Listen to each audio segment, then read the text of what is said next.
could listen to the radio or something? On the new Talk Radio 1450 WCTC. It is 8:08. It's hour number 3 of Jersey Central on the new Talk Radio 1450 WCTC, the voice of Central Jersey. Good morning to you. It's Bert. Thanks so much for being here. Let's continue our interview series now with the New Jersey International Film Festival, Summer 2017. Like Professor Al said last week, a short festival, a lot of films kind of packed in just a couple weekends here. And we're kind of nearing the end of it coming up this weekend. Our first of 2 interviews, let's say hello to Beth Cruvant, who is with us here on the Jersey Central Newsmaker Hotline. She will have the feature film shown on Sunday night called Levinsky Park. And let's welcome Beth to the show. Good morning, Beth. It's Bert Barron. How are you? I'm fine. How you doing? I'm well. Thank you for taking some time to talk to us. What's up with your film that's going to be shown on Sunday over at the film festival, Levinsky Park? Well, it's a 66-minute documentary about residents, refugees who are from sub-Sahara, non-Jewish, Christian, and Muslim to Israel. And it shows really all the activists in that center of Tel Aviv around Levinsky Park. And it focuses on an asylum seeker from Darfur, a refugee from Eritrea, longtime residents of the community, and human rights activists. Sounds like quite a story, and this is, it sounds like the people who are the focus of this documentary, really see a pretty interesting cross-section of the world and what it's all about, and talk about just different extremes of cultures and whatnot. What's the feeling that that they're kind of experiencing as they watch this family kind of go through this, Beth? What are the emotions like? Well, I think the emotions that arrive, just what you said, it's complex. There's anxieties on all sides, but there's an underlying wish to sort of live together, at least for the most part, because day to day they have to, eat and drink and, go to the doctor and it's a realistic view. It's sort of like a peek into what's really happening on the streets. Yeah, interesting. What have you heard from people that have seen this documentary already, Beth? What kind of feedback? Well, I think, one of the things is that there's, threats that arise from refugees that come into the community that you're not really aware of.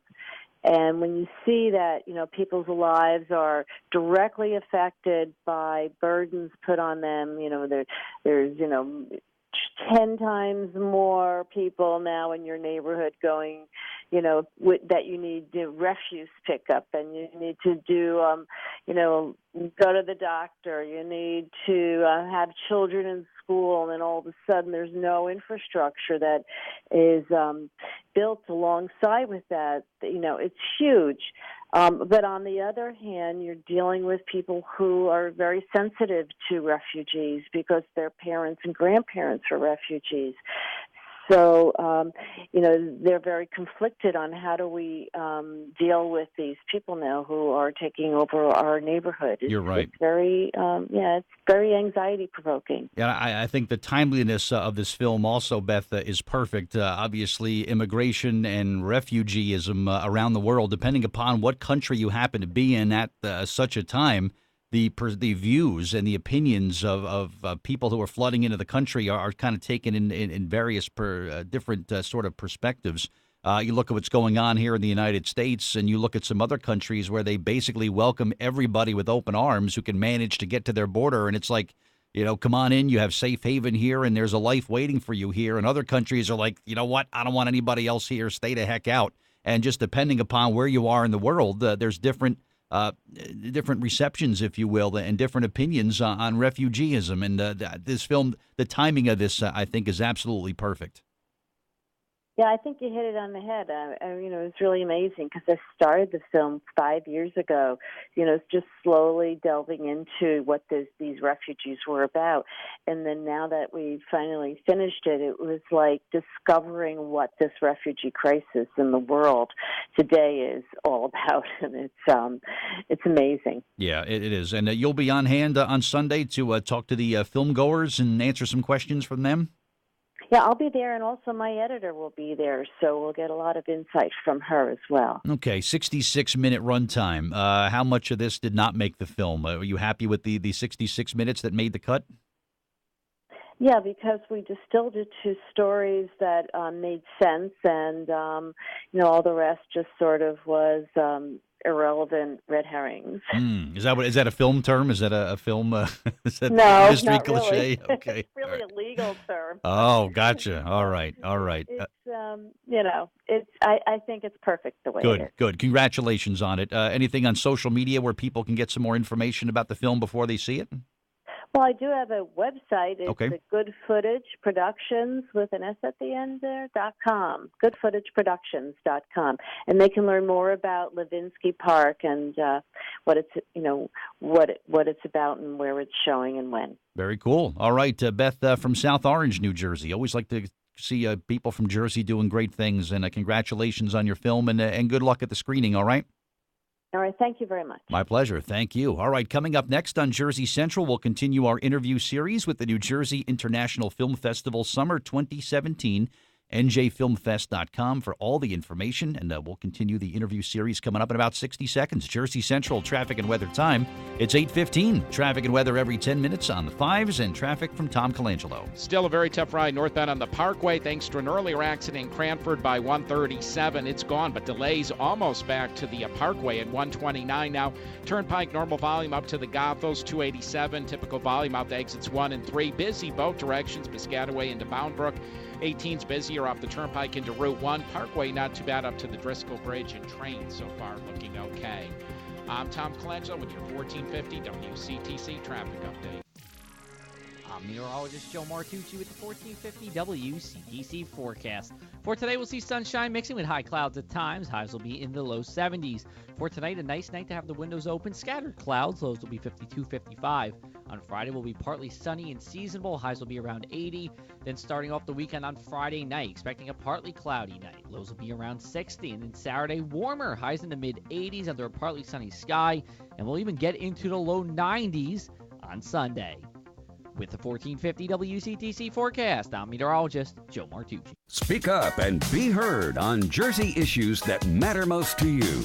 Call Jersey Central with Bert Barron now at 732-545-9282 or toll free at 888-545-9282. Your state, your home, your voice. Jersey Central with Bert Barron on the new Talk Radio 1450 WCTC. Our Ford's Jewelers Omega time is 8:16. Ford's Jewelers, the official jeweler of 1450 WCTC. Let us continue our interview series with the New Jersey International Film Festival Summer 2017, which continues this weekend over at Voorhees Hall 105 at Rutgers. And we talked to Professor Al last week, where they have multiple screening times now over the weekend. There's sort of an early set of films and then a later set of films that are shown. So it just kind of makes it convenient for a chance to see some more films. Let's get to the Jersey Central Newsmaker hotline and welcome in director Eileen Doob, who is with us here. She has a film that's being shown, a 20-minute film on Sunday called Generations of Artists, Roosevelt, New Jersey. And I love a film, anything that has to do with historical significance in our state, I am automatically drawn to. Eileen, good morning. Welcome to WCTC. How are you? Good morning, Bert. How are you? I'm well, thank you. Roosevelt, New Jersey. Talk about what that's about. I don't know how many people are familiar with the story of Roosevelt, New Jersey. You want to talk about that in your film? Okay, great. Well, so once upon a time, in the first part of the 20th century, the rural hamlet was known as Jersey homesteads. And there was a big movement nationwide to get people out of the urban tenements. And so there was this movement that was backed by Albert Einstein to bring Jewish garment workers from New York City out to the country in Jersey Homesteads, New Jersey, and to set up this cooperative farming village. So the city was designed by Alfred Kastner, a German-born urban planner, village planner, who modeled this on the Garden City movement and brought in the young architect Louis Kahn, who designed all of these Bauhaus-inspired cinder block houses. And the Jewish garment workers were brought. They paid in $500 to live in these houses and to farm in the warm weather and work in the factory in the winter. Well, it didn't quite work out because they weren't farmers. So the productivity wasn't quite there. But meanwhile, the artist Ben Shahn, who had worked on the Rockefeller Center mural with Diego Rivera, was brought in to do a mural then Jersey Homesteads before it was named Roosevelt, depicting the story of the immigrants coming into the country through Ellis Island, working in the sweatshops, and then coming out to the country with Albert Einstein pictured behind them. So when Ben Shahn came to Jersey Homesteads and saw the beautiful Louis Kahn, who by the way became like a major architect of the 20th century. So Ben Shahn saw this really nice village, and decided he would move there with his wife, the artist Bernarda Bryson Shahn. So they came, they lived in one of these Louis Kahn houses, and they invited their artist friends, and their artist friends, like Gregorio Prestipino and Jacob Landau, also liked the town and came to live there. And soon there were, writers and photographers and musicians living in this town. So what was designed as one kind of utopia became a different kind of utopia. And that all happened almost 100 years ago. Today, the town, 3 generations later, still has potters, poets, painters, musicians who are, actively pursuing their art today. And this is actually the 30th year anniversary of the Roosevelt Arts Project, which was started by Bernarda Bryson Shahn. She lived to be 101. She's no longer alive today.